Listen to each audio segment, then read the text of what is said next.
Hai,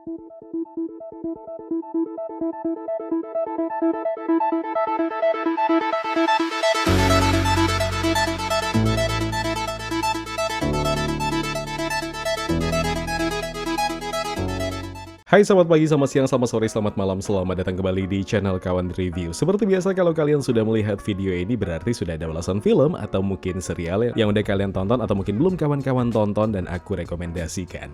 Pasti pada banyak yang nanya, bukannya Cinderella punyanya Disney ya? Kok bisa digarap sama Sony sih? Kenapa tidak? Rumah produksi Raffi Ahmad pun kalau sanggup bikin film Cinderella versi mereka, nggak ada yang salah. Cuma, kenapa Sony berani-beranian bikin film Cinderella di saat live action produksi Disney udah duluan mendulang kesuksesan? Padahal jelek loh. Apa sih yang membedakannya? Apalagi sejak dirilis film ini, kanal ulasan film seperti IMDb dan Rotten Tomatoes ngasih nilai super jelek. Yuk kita ulas aja deh. Selamat datang di channel Kawan Review. Ini dia review singkat film Cinderella. Gagal tayang di bioskop, akhirnya film ini rilis digital di Amazon Prime. Lihat banyak ulasan di internet, masih bingung kenapa sih film ini dinilai sejelek itu. Reboot Cinderella versi Sony diperankan Camila Cabello, mantan member Fifth Harmony. Kemudian Ibu Tiri yang diperankan Idina Menzel. Dan Ibu Peri yang kali ini beda banget. Bukan lagi sosok wanita keibuan yang anggun, tapi justru, ya jaminlah buat tipe penonton yang udik yang mainnya kurang jauh, jamin yang di otaknya pasti bilang begini, mukanya kayak Bentoy. Hello dear, Do itu namanya Billy Porter, oke?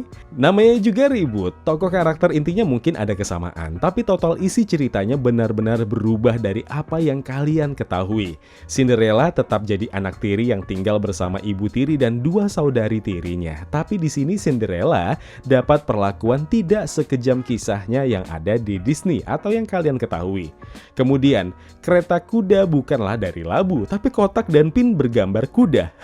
Cinderella nolak pinangan pangeran, Cinderella punya cita-cita jadi perancang busana, atau bahkan Cinderella dan pangeran akhirnya bukan hidup bahagia sebagai raja dan ratu, tapi memilih keliling dunia berlayar jualan gaun. Ya, ini terjadi di sini, semua berbeda.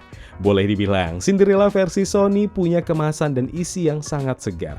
Betul-betul hilang keanggunan Cinderella yang kita ketahui selama ini.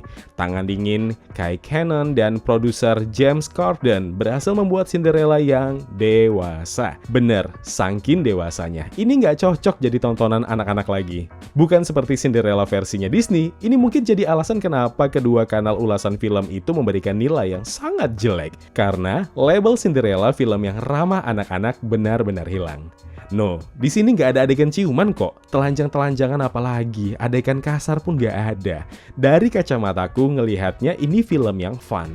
Experience yang sama pas nonton The Greatest Showman. Soundtrack yang dipakai benar-benar easy listening. Semua lagu yang dipakai nggak asing di telinga kita. Benar-benar bikin sing along sepanjang nonton filmnya. Ya, terlepas penilaian objektif atau subjektif penonton yang ngasih nilai jelek, serius untuk aku sendiri, film ini sangat menghibur. Mayoritas jokesnya kena. Penampilan para pemainnya terkhusus Camila Cabello yang untuk pertama kalinya beradu acting and surprisingly, setelah melihat ini, ya, seasoned actress. Idina Menzel tetap mempesona. Seperti biasanya, tokoh Princess Gwen yang diperankan Tallulah Grace ini scene stealer banget. Billy Porter as a fairy godmother tampil singkat, teramat singkat, mungkin biar menghindari kecaman orang ya. Kemudian ada Pierce Brosnan as King Rowan, dan ini salah satu peran terburuknya. Ya, serius.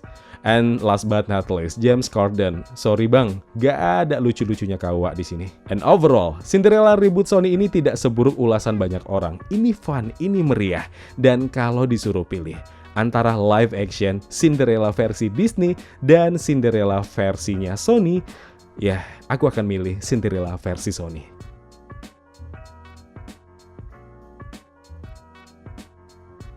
Ya kawan, terima kasih telah menonton video review ini. Jangan lupa klik tombol like-nya kalau kalian suka, klik tombol dislike kalau tidak suka. Klik juga tombol subscribe dan bel notifikasinya, biar nggak ketinggalan review-review film terupdate lainnya.